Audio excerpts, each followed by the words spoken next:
Le damos la bienvenida esta tarde justamente a Antonio Solá Reche, a quien está creo que en el aeropuerto. ¿A dónde vas, Antonio?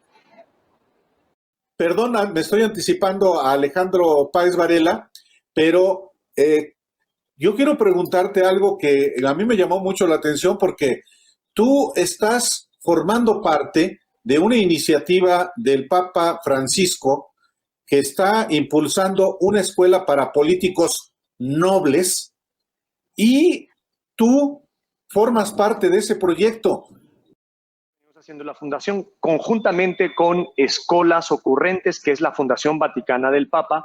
Nos pusimos a hablar para crear un proyecto que pudiéramos llevárselo a Francisco, al Papa Francisco, que tuviera que ver con cómo podemos intervenir en las cosas que no nos gustan desde el ámbito de la política, desde los líderes o de los liderazgos políticos en el mundo, para poder, de alguna manera, formar nuevas generaciones.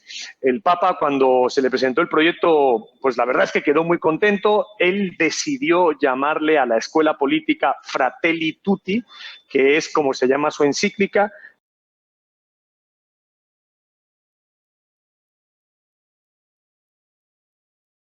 que como bien sabes, él ha dicho públicamente que es su testamento. Ojalá que el Papa viva muchos años, pero él ha hablado públicamente de que Fratelli Tutti es su testamento, y así la denominó y la presentamos la semana pasada. El jueves pasado estuve con él en Roma y tuvimos que formar a chicas y a chicos fundamentalmente en esta primera capa, menores de 30 años, con valores que puedan ayudarnos a construir un mundo distinto. Por supuesto, lo haremos en la Escuela Política Fratelli Tutti y en otras instituciones también políticas. No tiene nada que ver con ideologías en otras partes del mundo. Estamos trabajando muy intensamente en África, en Asia, estamos empezando ya, también en América y en Europa, haciendo, digamos, esta labor de formación de liderazgos en distintos ámbitos.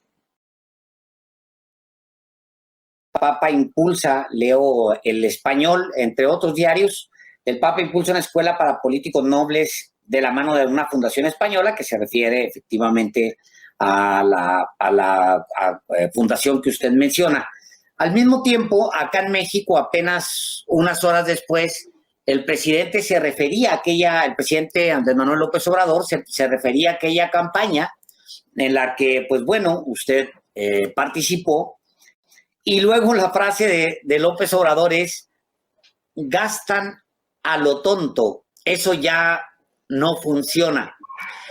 Y mi pregunta, porque pues la frase tiene dedicatoria, mi pregunta es si usted está participando actualmente en México, como se ha dicho, con el PRI en su campaña política, Antonio.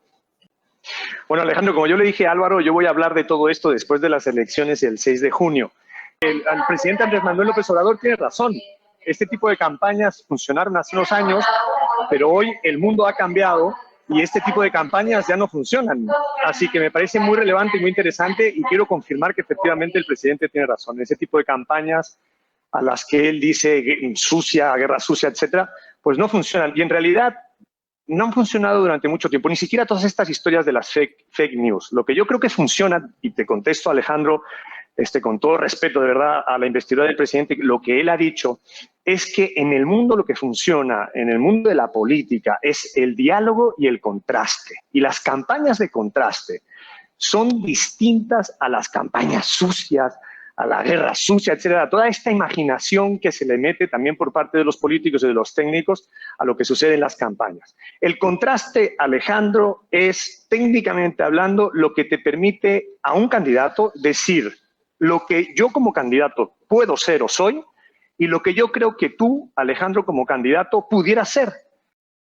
Es decir, las campañas de contraste son legítimas, están dentro de las reglas de juego. Si no están dentro de las reglas de juego, el árbitro señala falta. Una pregunta más. La experiencia mexicana para Antonio Solá ha de haber sido muy importante. ¿La va a incluir usted en la escuela del Papa?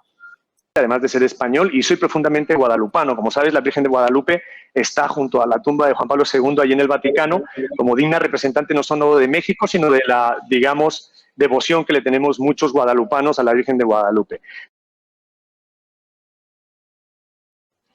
Porque a ti se te asocia porque fuiste protagonista de la elección del 2006 y a ti se te atribuye ser, no estoy hablando de las elecciones que están en curso, sino de las de 2006, el creador de Un Peligro para México.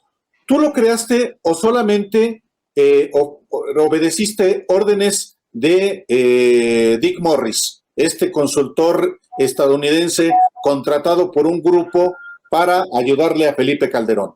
En realidad yo escuché por primera vez esa frase a Felipe Calderón en un mitin en Mérida. Y a partir de ahí iniciamos todo un trabajo y lo pusimos en marcha con una investigación que se hizo en la campaña. Yo no participaba en la campaña, éramos un equipo gigantesco, como son todas las campañas en México y ya en muchos países, porque las campañas participan muchos actores, no solo, como es mi caso, el estratega de campaña. Entonces sometimos esa frase, la sometimos en distintos órdenes, digamos, de trabajo, en focus group, se hizo una investigación, se hicieron varios materiales, porque se hicieron bastantes producciones que salieron al aire en ese momento. Todos recuerdan el de los ladrillos, luego el de la montaña rusa. Hubo varios ahí que se hicieron y que salieron al aire realmente en esa campaña, en donde un candidato, como en este caso la campaña de Felipe Calderón y del PAN, podía, como Andrés Manuel también, desde el PRD, podía, en aquel entonces, podía contratar publicidad.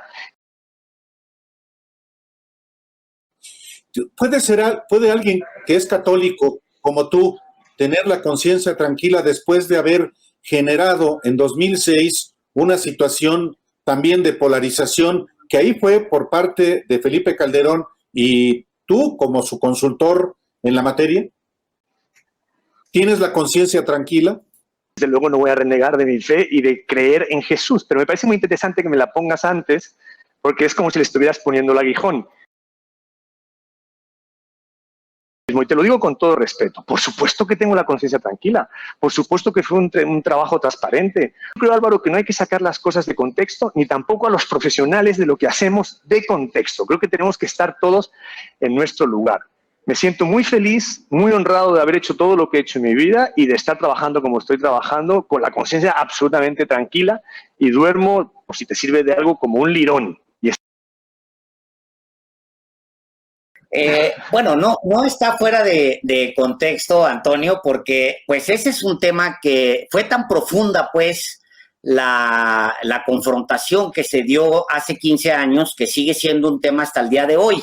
No necesariamente está fuera de contexto, tanto que las nuevas generaciones saben quién es Antonio Sola, porque pues lo estamos viendo aquí en el chat, todo el mundo está tuiteándolo, y entre las preguntas que nos están lanzando es si usted es consciente que los últimos 15 años para muchos mexicanos significaron un retraso provocado por gente como usted, que no permitió el tránsito libre de la democracia, sino que con campañas de mentiras se provocó que ganara un personaje pues que no tenía las preferencias populares. Pero le estoy leyendo lo que dicen Nuevas Generaciones para que vea que no es un tema de nosotros ni que lo estamos sacando de contexto, porque ahí está. Ya no podemos seguir con esta clase de políticos y esta clase de política. Tenemos que cambiarla por política de clase y políticos de clase. Es que si yo hablo, Alejandro, me preguntas menos. ¿Ves? Es una técnica de comunicación. Yo hablo más y tú me preguntas menos, entonces yo me salgo. ¿A ti cómo te va, por ejemplo, si caminas por la calle en México? Claro que no eres un hombre al que identifique tanta gente, pero si tú me dices, yo soy Antonio Sola y yo fui el creador de Un Peligro para México, ¿tú crees que te vayan a aplaudir?